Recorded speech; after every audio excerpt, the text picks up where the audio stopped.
Hello student, स्वागत है आपका पेपर की नई वीडियो के साथ। आज हम इसके क्वेश्चन नंबर 7 को करेंगे।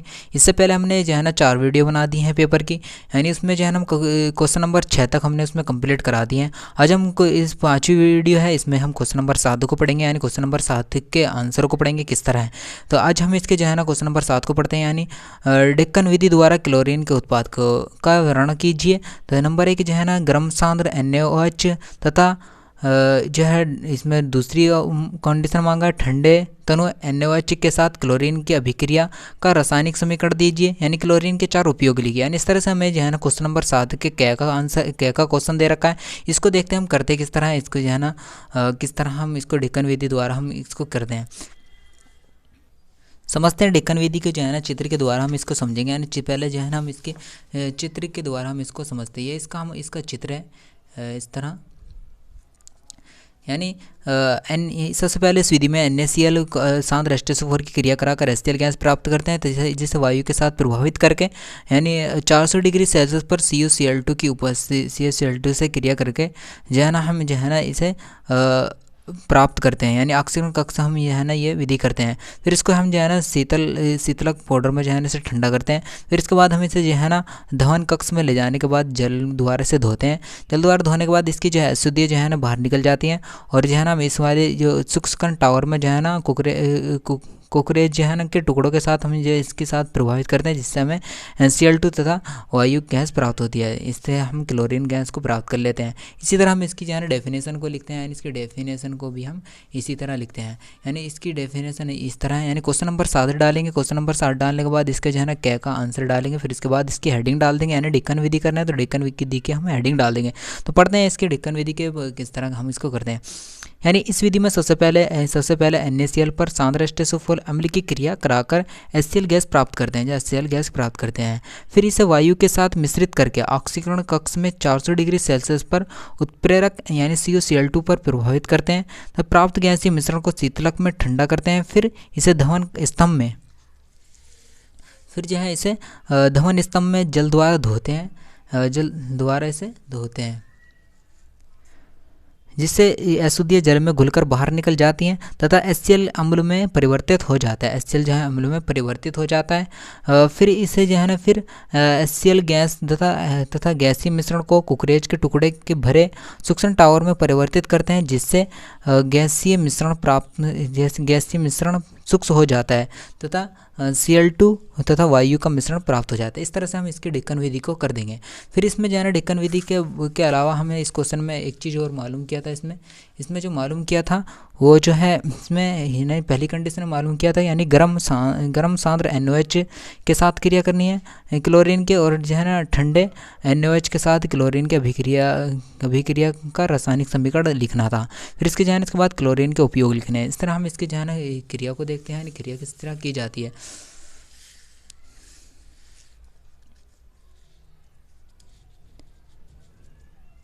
ये हमारी पहली कंडीशन की क्रिया है, यानी गर्म सांद्र NaOH के साथ Cl2 की क्रिया, यानी क्लोरीन की क्रिया। यानी NaOH की जो हम क्रिया करेंगे, यानी क्लोरीन से जब क्रिया करते हैं तो हमें जो है ना सोडियम क्लोराइड प्राप्त होता है, यानी NaClO3 जो है ना प्राप्त होता है। प्लस में जो है ना NaCl निकल जाता है, यानी सोडियम क्लोराइड निकल जाता है, H2O निकल जाता है। फिर इसकी हम जो है ना कैलकुलेशन कर लेते हैं, 6 आता है 3 आ जाता है। इस तरह से हम इसकी जो है ना दोनों भागों को बराबर कर लेते हैं। इस तरह से हमारी जो है ना ये सोडियम हाइपोक्लोराइड यानी NaOH के साथ, यानी ठंडे NaOH गर्म NaOH के साथ जो हम Cl2 की क्रिया करते हैं तो सोडियम क्लोराइड हमें प्राप्त होता है। इस तरह हम जो है ना इसकी गर्म क्लोरीन की अभिक्रिया दी। फिर इसके बाद हम इसकी जो है ना ठंडे तनु NaOH के साथ क्रिया को देखते हैं, यानी दूसरे मालूम करें तो ठंडे NaOH के साथ क्रिया क्लोरीन की अभिक्रिया, यानी ठंडे NaOH के साथ क्लोरीन की अभिक्रिया किस तरह होती है।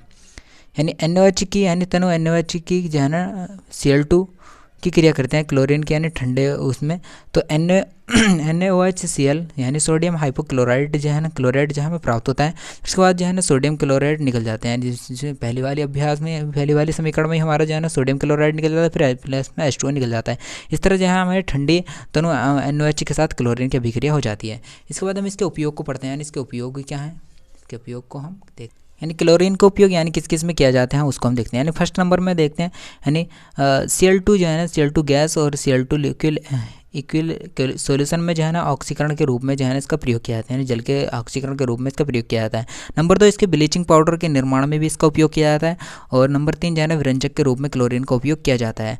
नंबर 4 है क्लोरीन का उपयोग कीटनाशक के रूप में किया जाता है। इस तरह से हम जो है ना इसके उपयोग लिख देंगे। 4 बहुत ही सिंपल और हल्के जो है ना इसके जो है ना उपयोग हैं, आप इसको अच्छी तरह से तैयार कर लें। फिर इसके बाद हम इसके अगले क्वेश्चन को देखते हैं, यानी अगला क्वेश्चन क्या है इसका। अगला क्वेश्चन जो है इसका अगला क्वेश्चन क्या है, यानी अथवा में जो इसका अगला क्वेश्चन दे रखा है, ये अथवा में इसका अगला क्वेश्चन है, यानी सल्फ्यूरिक अम्ल का संपर्क विधि द्वारा उत्पन्न का चित्र वर्ण रासायनिक समीकरण सहित दीजिए।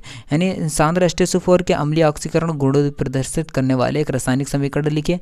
सल्फ्यूरिक अम्ल के 2 महत्वपूर्ण उपयोग भी लिखिए। यानी इस तरह से हमें जो है ना अथवा में जो है ना ये क्वेश्चन दे रखा है। हमें जो है ना इसमें अगर इसमें 2 क्वेश्चन दिए होंगे, एक अथवा में एक उसमें, अगर आपको जो है ना दोनों में से एक आता है, एक ही आपको करना है। तो इसके जो है ना हम अथवा के क्वेश्चन को देखते हैं, यानी किस तरह से इसके क्वेश्चन को करेंगे। यानी सल्फ्यूरिक अम्ल की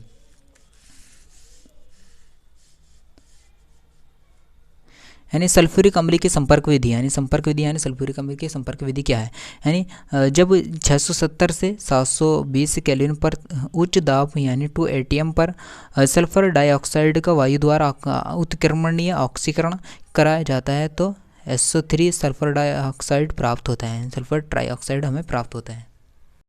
यानी इसको रासायनिक समीकरण द्वारा समझते हैं, यानी सल्फर डाइऑक्साइड यानी सल्फर SO2O2 यानी ऑक्साइड के साथ हम क्रिया करते हैं, यानी किसकी उपस्थिति है, ताप 670 से 720 केल्विन से 2 atm की उपस्थिति में करते हैं तो सल्फर ट्राइऑक्साइड हमें प्राप्त होता है। इस तरह से हम जो है ना इसकी संपर्क विधि को करते हैं।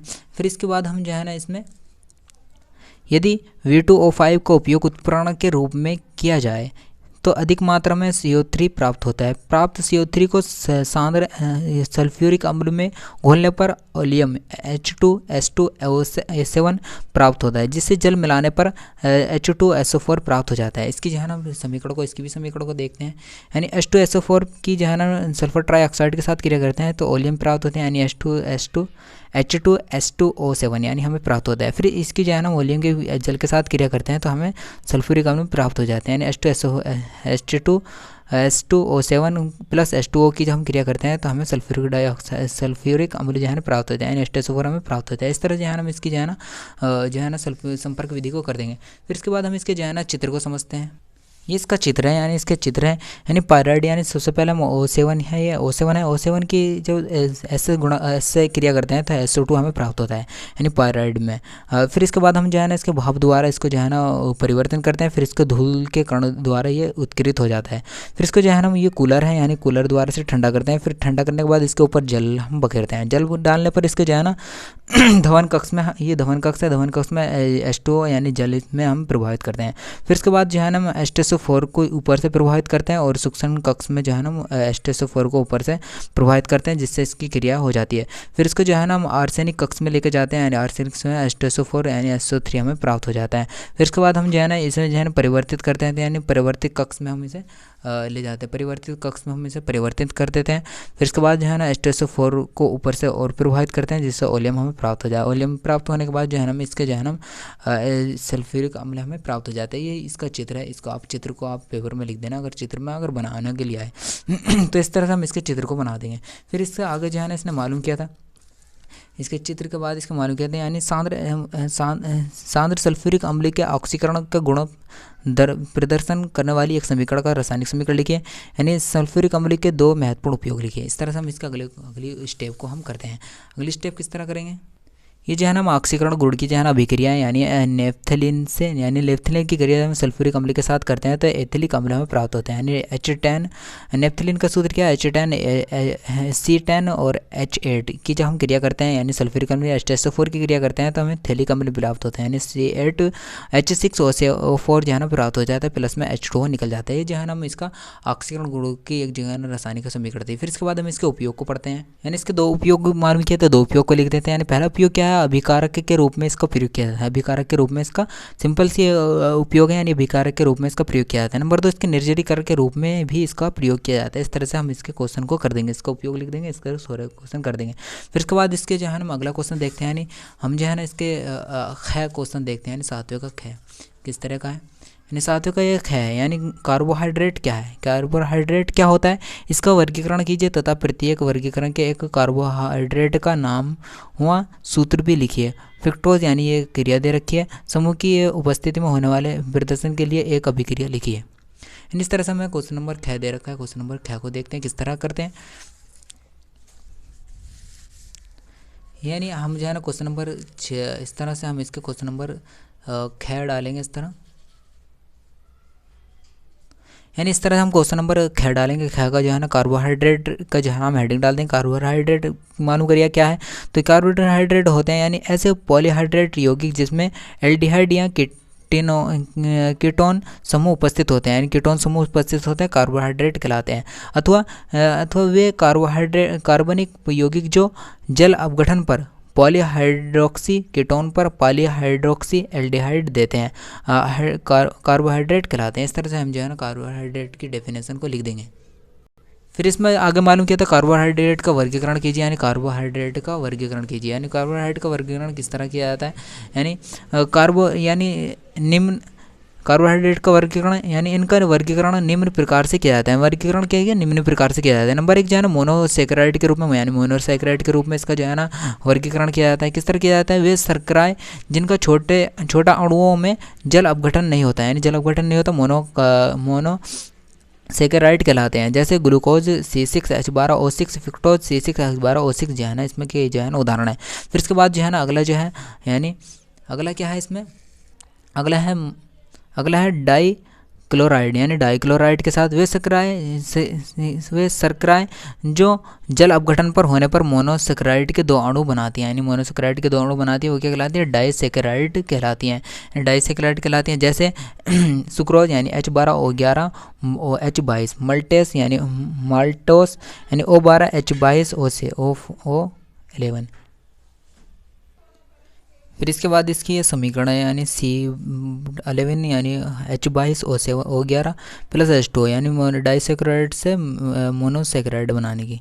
फिर इसके बाद जो है ना पॉलीसेकेराइड है, पॉलीसेकेराइड यानी वे सेकेराइड जो जल अपघटन पर मोनोसेकेराइड के बहुत अणु देते हैं, यानी पॉलीसेकेराइड कहलाते हैं। फिर इसकी भी ये एक समीकरण है, यानी इसकी समीकरण है, यानी C6H10O7N हम पॉलीसेकेराइड के मोनोसेकेराइड बनाने की, यानी इसकी ये समीकरण है।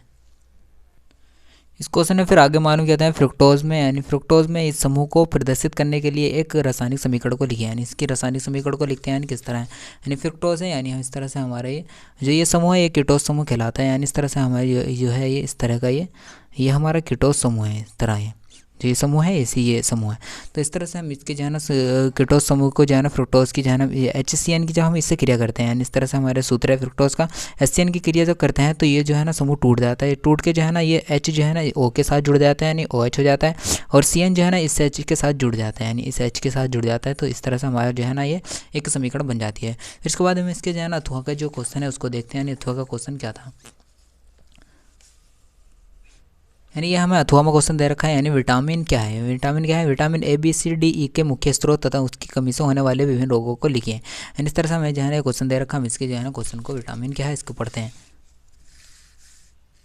यानी जो अथवा क्वेश्चन है ये हमारा अथवा का क्वेश्चन है, यानी विटामिन यानी ऐसे कार्बनिक पदार्थ जो जीवन के लिए आवश्यक होते हैं, विटामिन्स कहलाते हैं। यानी विटामिन्स की मुख्य मात्रा जंतु शरीर के सामान्य उपचार के लिए आवश्यक होते हैं। इस तरह से हम विटामिन की जो है ना डेफिनेशन को लिख देंगे। फिर इसकी जो है ना रोगों को लिखते हैं, यानी वो रोग क्या होते हैं और उसकी वो क्या होते हैं, इसके स्रोत क्या होते हैं।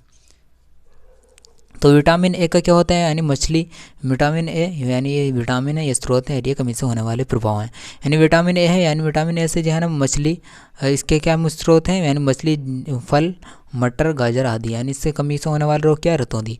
फिर इसके जो है ना विटामिन सी है, विटामिन सी क्या, नींबू, संतरा, आंवला, और इसकी कमी से होने वाला रोग क्या है, स्कर्वी। फिर इसके विटामिन डी है, विटामिन डी के स्रोत क्या है, मछली, तेल, दूध, अंडे, यानी इसकी कमी से होने वाले रिकेटस जो है ना इसकी कमी से रोग होता है। विटामिन ई क्या है, यानी मक्खन, वनस्पति तेल, तेल आदि, यानी इस तरह से इसके स्रोत हैं। इसकी कमी से यानी जनन शक्ति का कम हो जाना, इस तरह से जो है ना हम इसकी जो है ना स्रोत को लिख देंगे। तो वीडियो अच्छी लगी तो लाइक करें, कमेंट्स करें और चैनल को सब्सक्राइब करके बेल आइकन की घंटी दबा दें।